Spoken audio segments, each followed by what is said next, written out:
La Rocca di Narni è l'espressione della restaurazione papale, operata dal cardinale Albornoz durante il periodo avignonese del papato. I lavori vennero completati nel 1378 sul progetto di Montemarte o di Gattapone.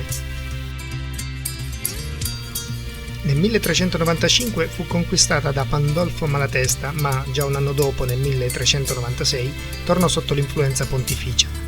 Nel 1417 fu presa da Braccio Fortebracci, passò poi sotto il controllo del pontefice Martino V e della sua famiglia, i Colonna, e dei papi che seguirono.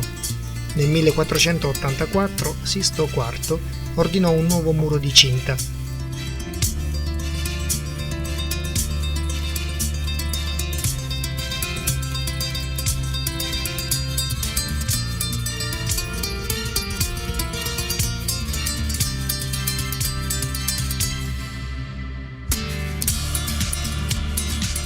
Nel 1527 fu danneggiata notevolmente durante il saccheggio dei Lanzichenecchi.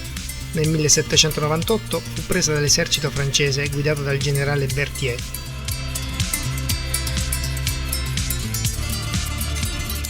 Le ultime modifiche furono apportate da Gregorio XVI fra il 1831 e il 1846, che la trasformò in carcere.